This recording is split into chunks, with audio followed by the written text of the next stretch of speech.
this is the big question. Sino po ang nagbigay ng order na ilipat si Andy at saka si Tata sa Zelda 6 at ilipat yung titlong Chinese national? The Ship Commander, Your Honor, Mr. Chair.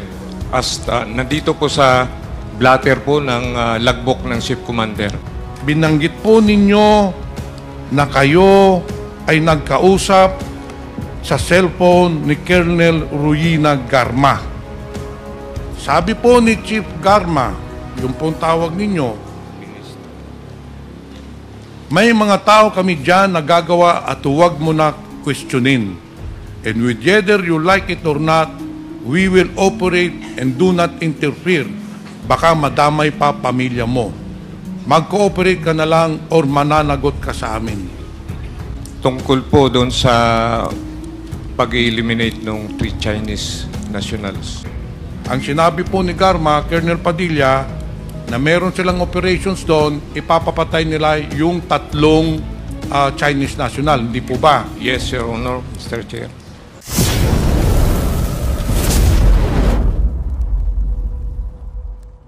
Now direct my questions to Chief Superintendent Padilla. Colonel Padilla, kamusta po kayo?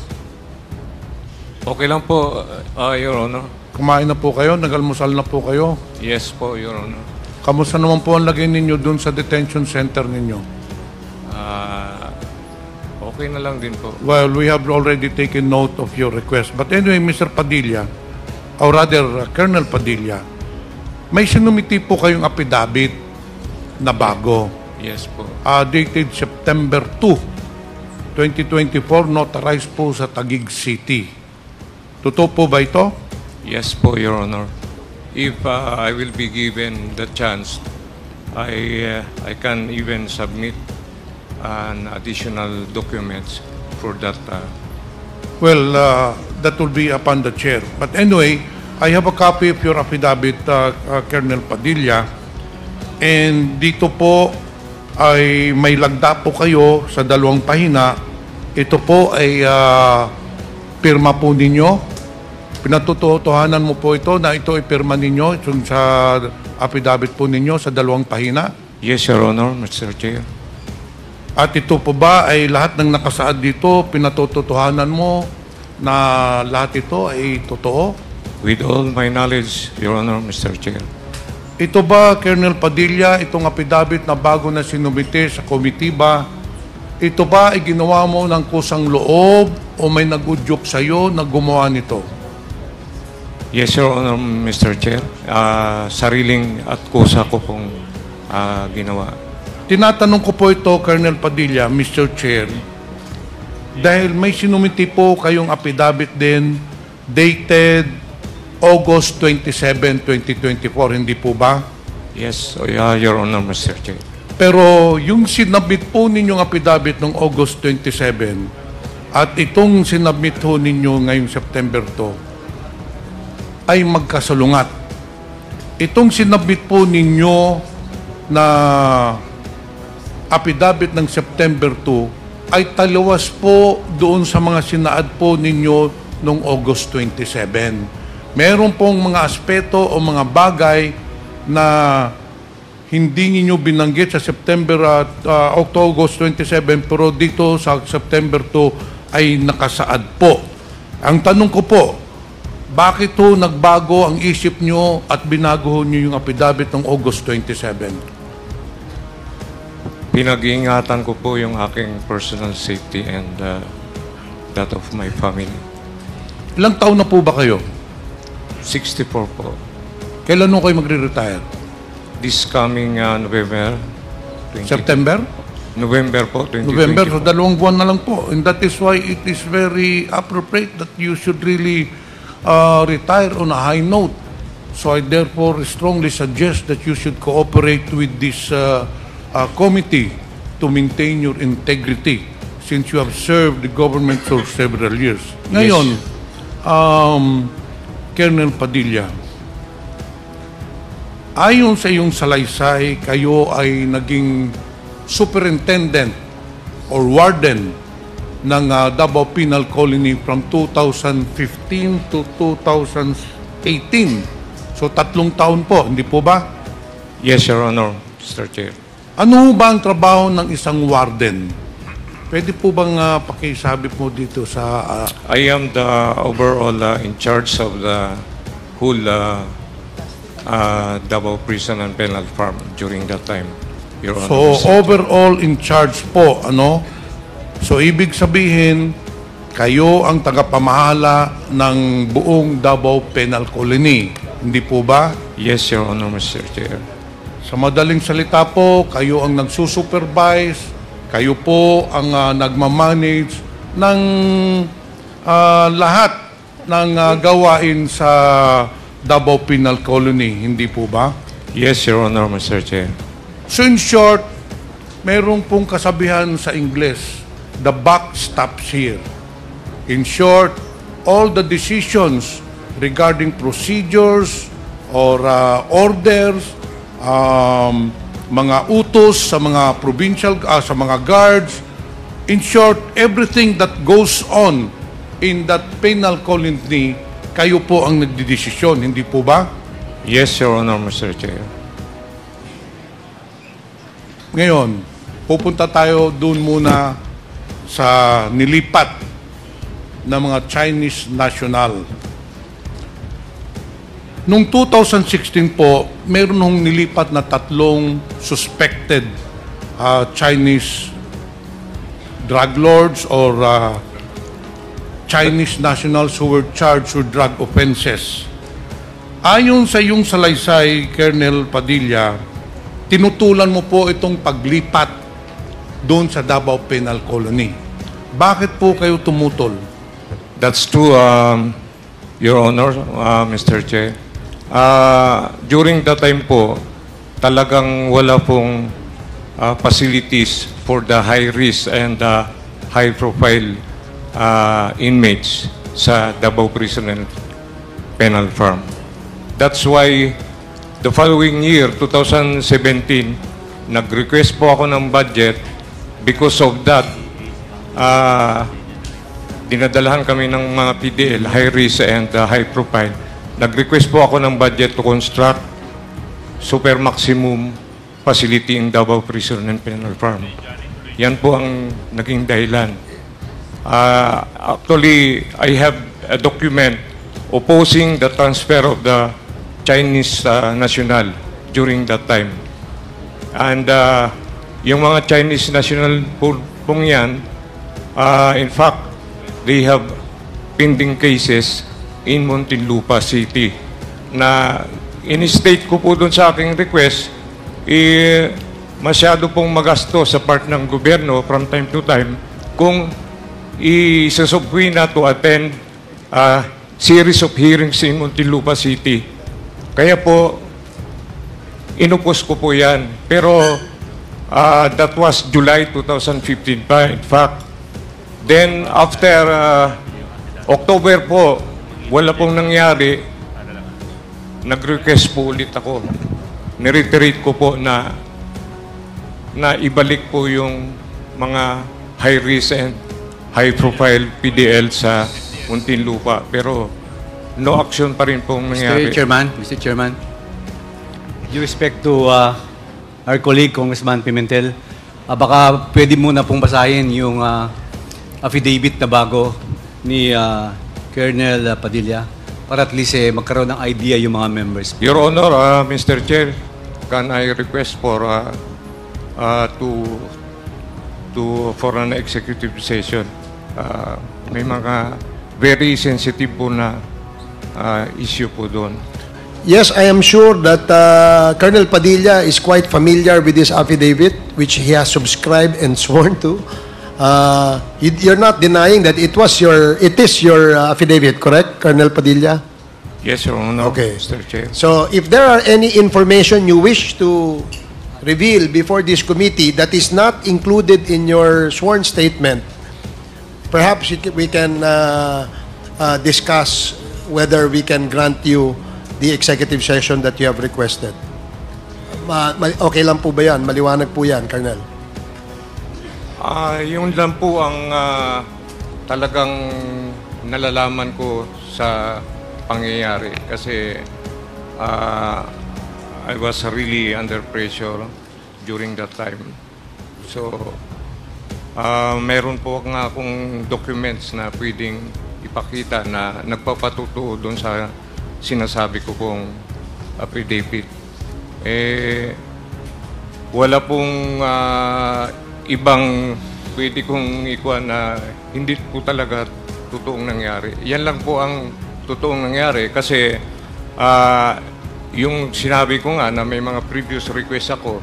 So, na-sense ko talaga na it is really a major government anti-illegal drugs operations against that PDLs. Okay, we understand no, yung iyong statement, Colonel. In that case, we will now proceed with the interpellation. Mr. Chair, just one Okay, one point of sige, clarification. Congressman Palma. Colonel Superintendent Padilla, aside from your affidavit, do you want to say something which is important to this committee? Otherwise, will the affidavit will suffice? Meron ka pa bang pwede i-reveal sa amin na importante? If you grant me Executive for session. some time in Today. executive session po. Why don't you tell now? It will Because the people is also waiting for your yes, Your Honor, Your Mr. Chair, testimonies. but it will endanger my safety and of my family. Okay. That's why I'm asking.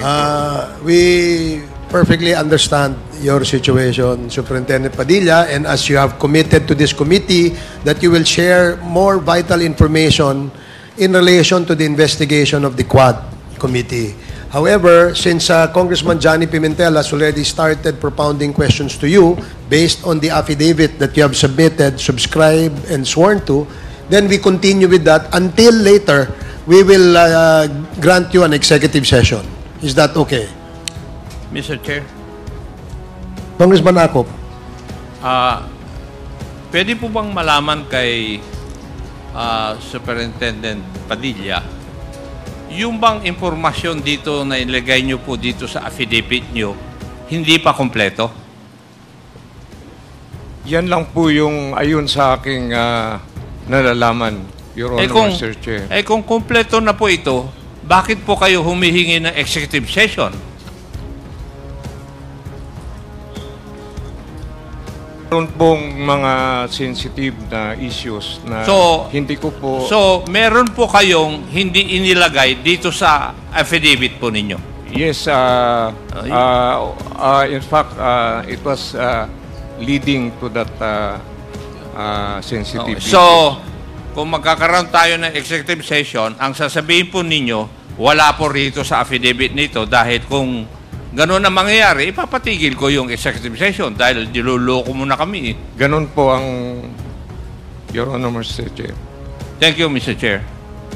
Thank you, Congressman Akop. So again, the parliamentary status is that interpellations being made by Congressman Johnny Pimentel temporarily stopped because of a motion which eventually was withdrawn by SDS Don Gonzales on the issue of executive session. Now, we will now proceed with the interpellations, and then after the interpellations on the affidavit of Colonel Padilla, and if there are any information that we want to solicit from him that is not within this affidavit, then we will probably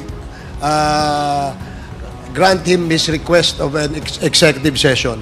So we can now proceed with the questioning of Congressman Pimentel. Thank you, Mr. Chair. That is precisely what I'm driving at. Anyway, the members already have the affidavit, but based on my observations, the affidavit that does not disclose everything that happened in the killing of the three nice Chinese nationals. Anyway, ipagpatuloy ko po yung pagtanong ko. Naitanong ko na po kanina na nilipat na doon yung tatlong Chinese national.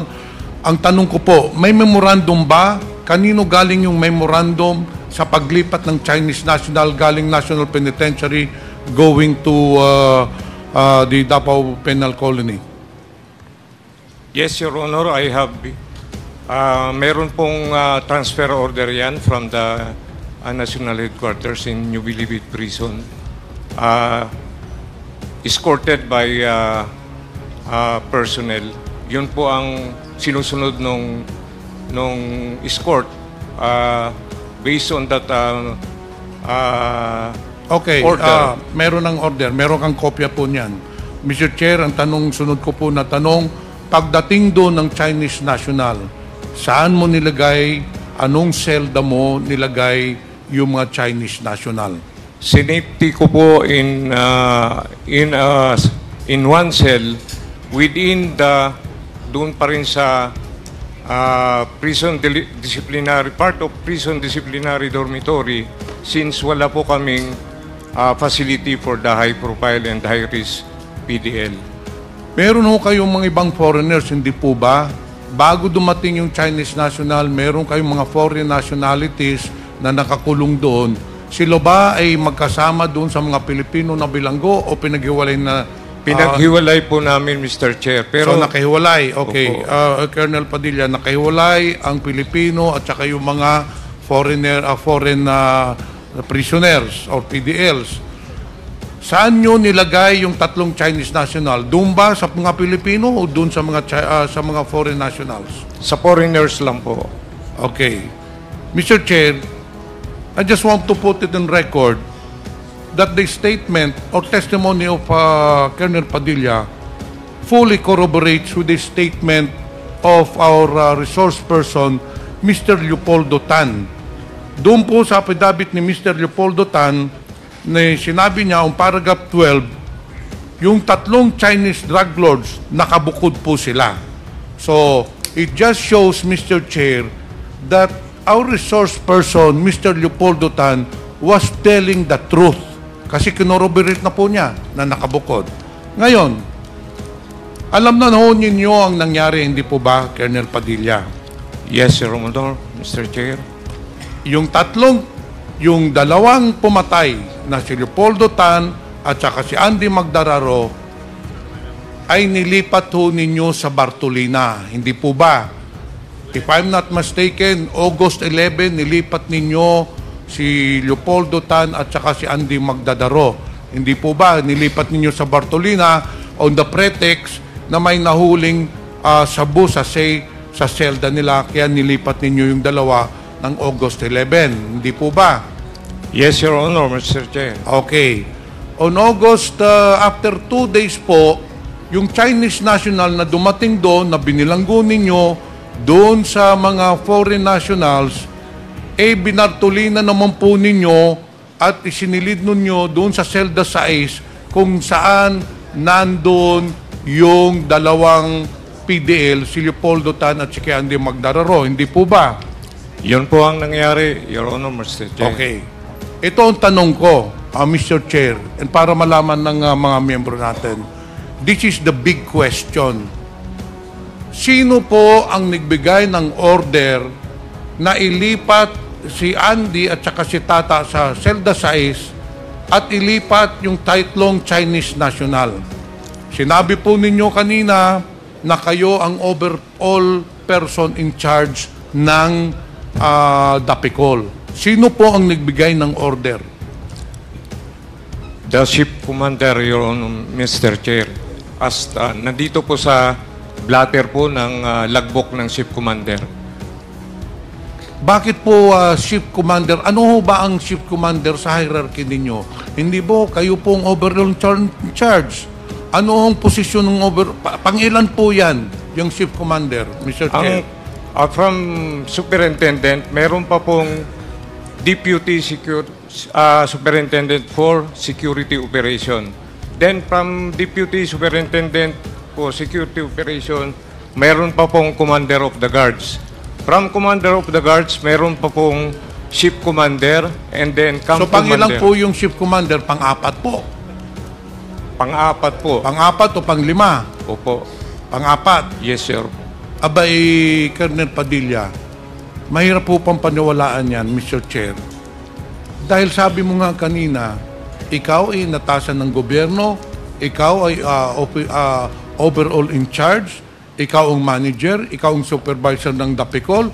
I don't think all these people here now in this committee will believe you that the decision to transfer the 5 persons doon sa cell number 6 ay manganggaling sa isang lowly official of the Bucor. Sinabi ho nyo kanina, it's on record. Ang trabaho po ng superintendent, ng warden, kayo po ang overall in charge. Imposible po na hindi ho nyo alam na ililipat sa Bartolina yung 5 tao. Sa level ko po, report na lang po ang nakakarating kasi tulad ng previously sinabi ko na may kanya-kanya po kaming level of responsibility. Report na lang po. Kaya nagbabase po tayo dito sa logbook. May blatter po kung sino ang totoong naglipat. Meron mo ba kayong copy nung order na ilipat sila sa memorandum? Doon sa Celda 6? Meron po kung sinong nag-transfer. Sino ang nagpirma? Ang ship commander po. So you mean to tell me and you mean to tell this committee, Mr. Chair, na kayo ang overall in charge, kayong superintendent, yung number 4 personnel ninyo, gagawa lang ng order without your knowledge, without your approval? Alam mo na natin yung bureaucracy natin ng gobyerno po. Meron po tayong nasa taas, meron pong mga middle management. Lahat po ng mga middle management, like for example, USEC, ASEC po, hindi po gumagawa ng memorandum order yan kung wala pong pahintulot ng secretary. Mas lalo na po sa inyo, na Bucor, because you are semi-military, hindi ho mangyayari po na magbibigay ng order, in this case, yung Robert Quinto, yung po yung deputy, yung chief commander na sinasabi ninyo, yung po bang tinutukoy ninyo? Si Robert Quinto? Yes po, Your Honor, Mr. Chair. Kasi pag nakarating po sa akin yan, nakalagbok na po yan, after na po nung event. Nakalagbok na po. Hindi yung event ang pinag-uusapan natin, Colonel Padilla. Ang pinag-uusapan natin, sino ang nag-utos, sino ang nag-order na ilipat yung 2 pumatay at yung namatay na 3 Chinese national. Yun yung pinag-uusapan natin. Hindi yung insidente po ang pinag-uusapan natin. Naka-reflect po rito sa blatter. Sino po yung ship commander? Si Juan Villajos, ang ship commander. Buhay pa ba yung taong yon? Buhay pa po. Pero ayun sa nakalagay dito sa blatter, wag mo natin pag-usapan po ang blatter, Mr. Chair. Yung blatter po, sa police po yan. Ang pinag-uusapan po natin yung order po. Yung blatter, iba ho yung dokumento ho yun ng police. Pag may krimen po na nangyari, doon po isasalaysay doon kung sino mga pumatay, sino ang namatay. Ang pinag-uusapan po natin dito hindi blatter po. And that is not an acceptable document that will prove that you did not order the transfer. So yun lang po, Mr. Chair, isa na mga inconsistencies sa affidavit po or sa mga salaysay ni Colonel Padilla. So dito po tayo, sa salaysay po ninyo, sa paragraph 5, binanggit po ninyo na kayo ay nagkausap sa cellphone ni Colonel Ruyina Garma. Totoo po ba yun? Ito po ay sinumpaang salaysayo ninyo. Kayo po ang naglagay po dito. Yes, Your Honor, Mr. Chair. But tulad ng sinabi ko, can I request... Sige, mamaya po, pupunta po tayo doon. It will be the committee who will decide on that. Pero nandito po tayo sa hearing and I'm giving the floor, so I have to proceed with my interpellations. Ngayon po, ang tanong ko po sa inyo, paano nyo nakausap si Ruyina Garma? Meron ba kayong telepono? Telepon po through Jimmy Meron ho Fortaleza. kayong telephone number ni Colonel Ruyina Garma? Wala po. Through PDL Jimmy Fortaleza lang po. Okay, sa salaysay po ninyo, nakausap po ninyo si Colonel Garma through PDL Jimmy Fortaleza. Mr. Chair, I'd like to put it on record that the statement testimony of Colonel Padilla definitely corroborates with the affidavit of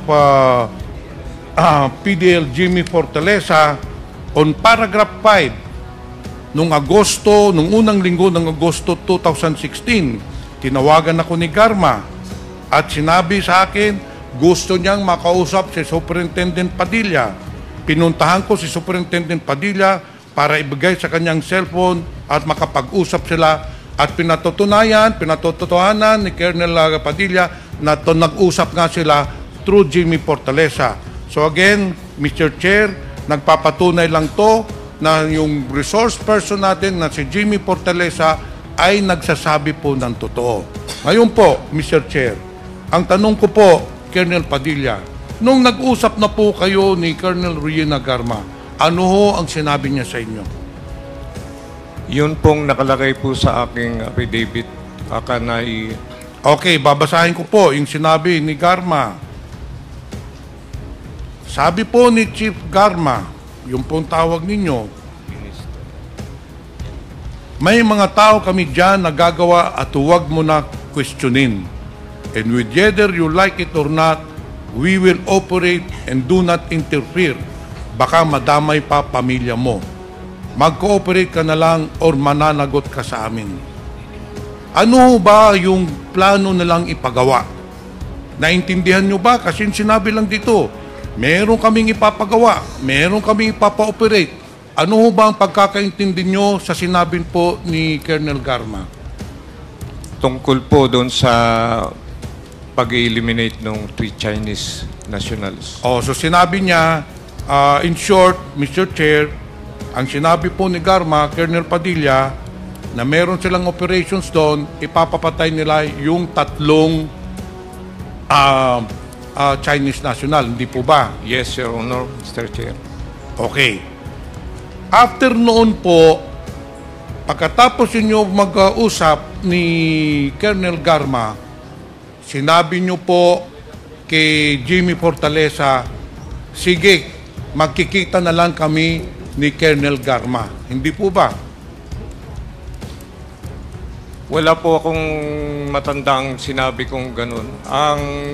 Ang natandaan ko po, yung, kung ano yung nilagay ko sa aking affidavit, kasi during that time, talagang intense pressured na po ako kasi nangyari na yung sa Abuyog Leyte, yung prison facility rin po namin doon, na pinasok rin po ng mga operatives. So, Mr. Chair, ibig nyo yung sabihin, Colonel Padilla, na hindi nyo kilala, hindi kayo nagkita, not even once ni Colonel Garma? Hindi po, kasi yung cellphone, hanggat maaari ayaw niyang makuha ko yung number niya. Kaya yung cellphone na binigay nila kay Jimmy Fortaleza ang ginagamit po. Ayaw pong ma-identify yung kanyang number. Pero napaka-imposible po na napakalaking operation. Tapos through telephone lang po, Mr. Chair, isinunod po ninyo si Garma. Kilala po ba ninyo si Colonel Garma nung nag-usap po kayo? May first hand ba kayo just through a telephone call, naniniwala po kayo kaagad? Alam na ho ninyo natin na marami hong scammer. Sasabihin lang na ako si Colonel Garma, may operation ako dyan, meron kaming ipapatay. Lalo na ito, ang order is may papapatay kami dyan na Chinese national, ay naniniwala kayo kagad? Kahit na hindi nyo kilala yung tao? Kilala ko po siya, not personally, professionally, with her position as Deputy Chief of CIDG of Davao. So kilala po ninyo. Sabi nyo po kanina, hindi nyo kilala. So ngayon, Mr. Chair, pinatotohanan mo na kilala mo si Colonel Garma. Sa position lang po, pero personally, wala po kaming At saka doon lang po sa cellphone. Okay. Mr. Chair, pagkatapos na nag-usap kayo ni Garma, inutusan ka, huwag kang makialam, meron kaming operations dyan, may papapatay kami. Ano na ang sunod na nangyari? Nag-usap pa ba kayo uli ni Colonel Garma? Wala na pong nangyaring pag-uusap pagtapos nun. Actually, Mr. Chair, nang maghuling pagkatapos sila mag-usap ni Colonel Garma, doon na po ginawa yung plano, which I certainly believe, wag sana po kayo magagalit, which I certainly believe that Colonel Padilla is heavily involved in the planning. Kasi po, unang-una na question, hindi po mangyayari ang pag-transfer ng 2 pumatay at 3 namatay kung hindi manggagaling sa warden ang order. If I may, Mr. Chair, Honor. Yung unang sinabi nila, instruction, na kailangan gumawa ako. Pero hindi ko po pinansin yun. Kaya galit na sila sa akin. Gumawa po sila ng ibang strategy. Kasi parang nababagalan sila sa akin. Wala po akong ginagawa. Hindi po ako kumikilos during that time.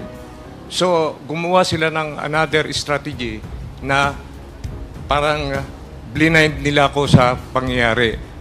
Kasi, further, Mr. Chair, Sige, please proceed. kasi po, sinafety ko talaga yan dyan sa prison disciplinary. Yung prison disciplinary, yung coroner cell, within the prison disciplinary din po yun. Kabilang cell na lang. Kaya po, nung gumalaw na sila, may mga operations na kuan, blind na po ako ron. As I said, nakalagbok po lahat sa blatter. Yung pati pagbitbit nila sa kabila without my consent. Ganun po ang nangyari. Kumbaga, parang minadali na po nila yung operation na yon. Renassure na nila ako dahil hindi ako gumagalaw. Gumawa sila ng sariling strategy. If Mr. I may, Chair, ano yung sabi ni Colonel Padilla? Sila. Ginawa nila, gumawa sila. Sino po itong sila? Yun na po, involved na po yung 2 PDL at behind that, hindi ko na po alam kung may... Sandali, Mr. Chair. Kayo po ang warden. Yung 2 PDL bilanggo po. Sila ba magdi-decide na sila ang lilipat sa Bartolina? Sila ba ang magdi-decide Hindi na po. sila ang gagalaw?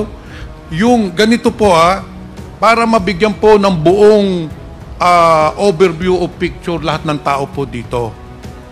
Itong nangyari pong insidente nito, kung ihambing po natin sa pelikula, yung 2 tao, si Andy Magdadaro at saka si Leopoldo Tan, mga aktor po yon. Ngayon, yung executive producer po ng insidenteng punto, si Colonel Ruyina Garma. Ngayon, ang executive producer, nag-uutos lang po yan. Pero ang floor director dito, ang executive director po dito, si Colonel Padilla.